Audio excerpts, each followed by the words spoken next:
नमस्कार दोस्तों, मैं आपका दोस्त सीए दीपक सिंह, अकाउंटिंग गुरु। मेरे चैनल पर आपका हार्दिक स्वागत करता हूं।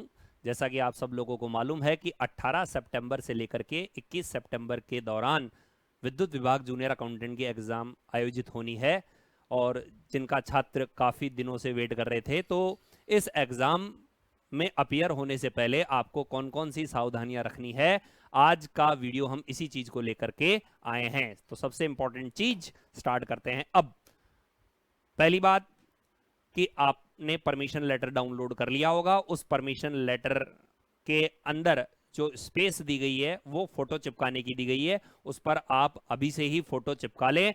ध्यान दें, फोटो वही होनी चाहिए जो आपने फॉर्म भरते वक्त अटैच की थी। Same photo will be affixed, same photo आपकी चिपकाई जानी है।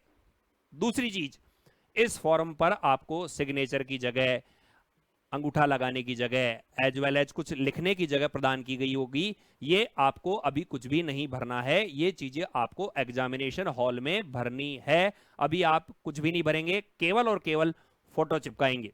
सर फिर और कोई चीज भरनी है क्या? तो यस, इस एग्जामिनेशन के परमिशन लेटर के साथ में एक पेज आपको दिया गया होगा। उस पेज में आपको कुछ चीज़ों को फिल करना है, जैसे आपको किसी भी तरह का बुखार है या नहीं है, हेडेक है या नहीं है, गले में खराश है या नहीं है। तो राइट और क्रॉस का निशान आपको वहां पर लगाना है और फिर अपना नाम और एग्जामिनेशन की डेट, इसके अलावा आपका एग्जामिनेशन सेंटर कौन सा है, रोल नंबर वगैरह और सिग्नेचर करने हैं। बस ये वाला फॉर्म जो आपके परमिशन लेटर के साथ में आपने प्रिंट निकाले होंगे वो आपको भरना है। एक बात और ध्यान रखें, जो भी आप परमिशन लेटर प्रिंट आउट निकालें वो सिंगल सिंगल पेज पर निकालें, यानी आगे पीछे नहीं निकालना है, सिंगल पेज पे ही आपको निकालना है। आगे पीछे निकालने पर आपको परेशानियों का सामना करना पड़ सकता है। सिंगल पेज पर इसे निकालें, फोटो उस पर चिपका दें। स्टैम्प पैड अपनी खुद लेकर जाएं, स्टैम्प पैड जो अंगूठा लगाने के लिए वो अपनी खुद लेकर जानी है, ठीक है। इसके अलावा जो उसमें इंस्ट्रक्शन दी गई है उसमें ये इंस्ट्रक्शन भी है कि आपको अपनी आईडी की फोटोकॉपी और सेम फोटोकॉपी की ओरिजिनल आईडी भी साथ लेकर आनी है। यानी यदि आप आधार कार्ड लेकर जाते हैं तो आधार कार्ड की फोटोकॉपी और ओरिजिनल आधार कार्ड दोनों होने चाहिए।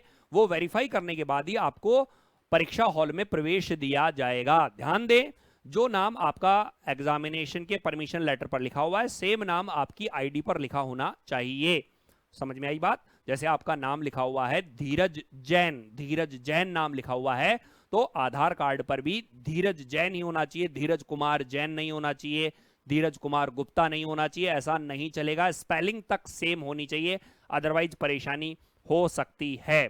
ध्यान दें, जो आपने परमिशन लेटर पर फोटो चिपकाई है वो वही फोटो होनी चाहिए जो उस टाइम अटैच की थी। ये बात मैं बता चुका हूं, इसमें किसी भी तरह का आप समझौता मत करना, ठीक है। नेक्स्ट चीज, आपको अपने साथ में एक बॉल पॉइंट पेन ले जाने की अनुमति है, जेल पेन अलाउड नहीं है। पेन भी पारदर्शी होना चाहिए जिसके आर पार देखा जा सके। स्टील का पेन नहीं अलाउड है, रूमाल तक नहीं अलाउड है। इसके अलावा जो इंस्ट्रक्शन दी गई है उनका सभी का आपको पालना करनी है। इंस्ट्रक्शन में दिया गया है कि आपकी जो शर्ट है वो हाफ बाजू की होनी चाहिए, फुल बाजू की शर्ट नहीं चलेगी। आपको परेशानी आ सकती है यदि आप फुल बाजू की शर्ट पहन के जा रहे हैं। हो सकता है शर्ट आपसे उतरवा दी जाए और आप बनियान के अंदर एग्जाम देने जाएं, इट मे बी पॉसिबल। इस कारण से हाफ बाजू की शर्ट या टी शर्ट जो कि हाफ बाजू की हो वही पहन के जाएं।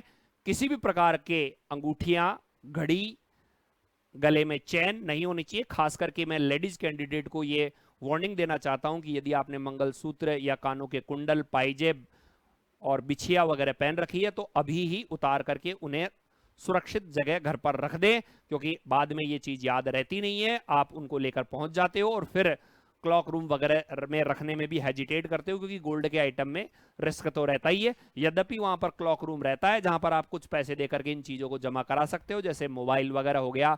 आपकी बाइक या कार की चाबी है वो भी अंदर आप नहीं ले जा सकते, आपको क्लॉक रूम में जमा करानी पड़ती है कुछ पैसों के द्वारा। हर एक एग्जामिनेशन हॉल में ये फैसिलिटी दी जाती है कि यदि आप कोई चीज लेकर आ गए हैं तो आप उन्हें वहां पर जमा करा दें और टोकन ले लें और वापसी के वक्त आप उन्हें वापस से प्राप्त कर लें। लेकिन जब आपको मालूम है तो आप ऐसा रिस्क क्यों लें?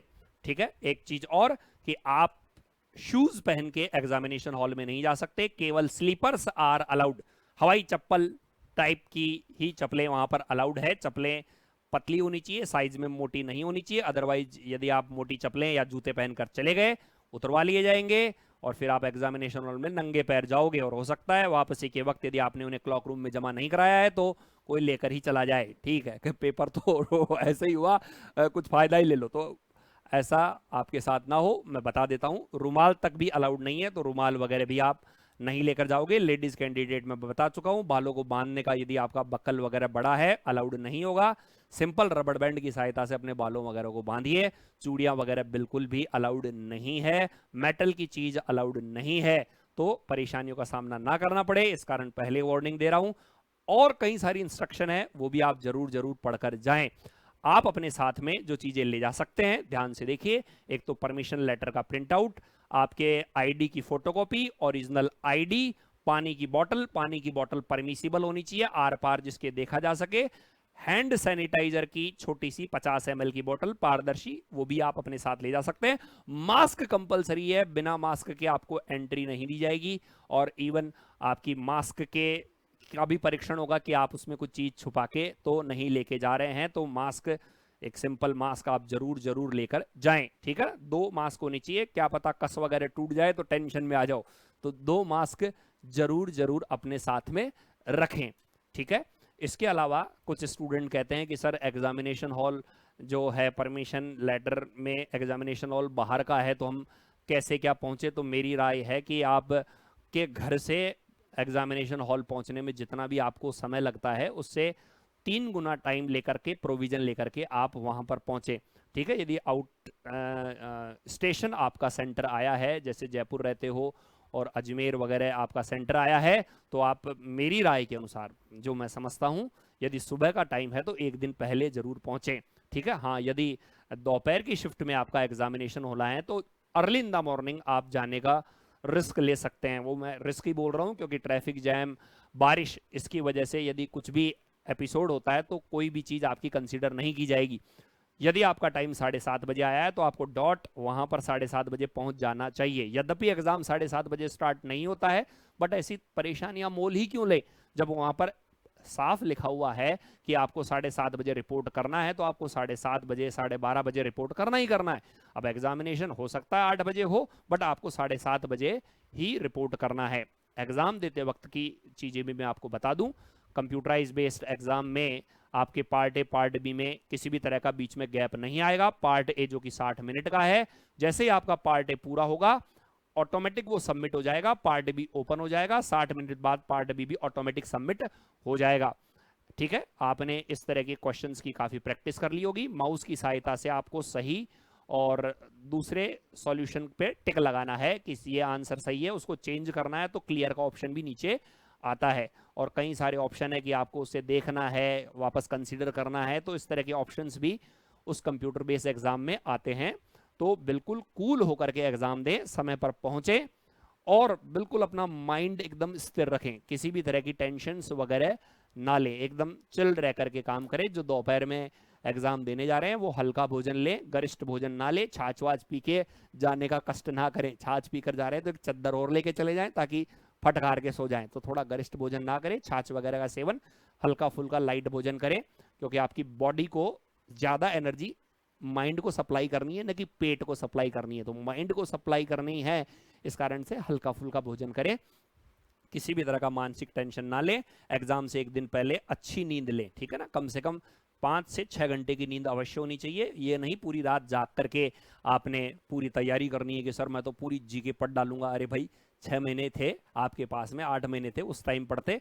अननेसेसरी की टेंशन लेके एग्जामिनेशन के 2 घंटे में अपने माइंड को ज्यादा पैनिक प्रदान ना करें, एकदम कूल रहें और शांति से अपना एग्जाम दें। ठीक है, मेरी तरफ से आपको बहुत बहुत शुभकामनाएं। भगवान गोवर्धन महाराज आपको अपने परिश्रम का यथोचित फल दे, ऐसी मेरी शुभकामनाएं हैं। और मैं एक ही बात आप लोगों को कहना चाहता हूं कि सफलता सब चाहते हैं, सफलता सब चाहते हैं, परंतु सफलता उसी का चुनाव करती है जो इसके योग्य होता है। भाई सफल होना तो सब चाहते हैं, बट सफलता किसका चुनाव करती है? जो इसके क्या होते हैं, योग्य होते हैं। तो यदि आप योग्य हैं, आपने मन लगा के तैयारी की है, आपने बिल्कुल कठोर परिश्रम किया है, एक एक सवाल रटा है, और केवल आपने इसके सिवाय और कुछ नहीं चाहा है, तो आपको मैं ये गारंटी देता हूं कि आप आराम से सफल होगे। ठीक है, सफलता का कोई शॉर्ट ट्रिक्स नहीं है। कई स्टूडेंट्स मेरे से पूछते हैं कि सर कुछ इंपॉर्टेंट्स बता दो, ये कर दो। अरे मैं कहूं कि इंपॉर्टेंट का मतलब क्या है? इंपॉर्टेंट का मतलब एक ही चीज है कि जो परीक्षा में आ जाए वो इंपॉर्टेंट है, और जो परीक्षा में नहीं आए वो इंपॉर्टेंट नहीं है। तो ऐसा होता है क्या? मुझे बताइए। इतना सारा आपका सिलेबस है, एग्जामिनर कुछ भी पूछ सकता है, तो यहां पर सब इंपॉर्टेंट है। All things are important. 11th 12th BCom MCom CA CS, all things are important. जो एग्जाम में आ जाए वही इंपॉर्टेंट है। ठीक है, और एक और महत्वपूर्ण सूचना, कि वो सूचना ये है कि यदि आप मेरे साथ में जुड़ करके टीआरए एग्जाम की तैयारी करना चाहते हैं, तो हम लोग टीआरए की क्लासेस जो है वो मेरे चैनल दीपक सिंह अकाउंटिंग गुरु पर ऑनलाइन लाइव शुरू करेंगे 30 सितंबर के दिन से। टीआरए के एग्जाम भी निकट भविष्य में आने की संभावना पूरी बताई जा रही है। तो इसका सिलेबस वगैरह क्या है, इसकी सूचना भी मैं आपको तुरंत प्रभाव से दे दूंगा। तो ये एग्जाम आप शांतिपूर्वक दें, और 30 सितंबर से हम टीआरए की कक्षाएं चालू करेंगे ऑनलाइन, और वो भी लाइव। ठीक है, best of luck, thank you very much.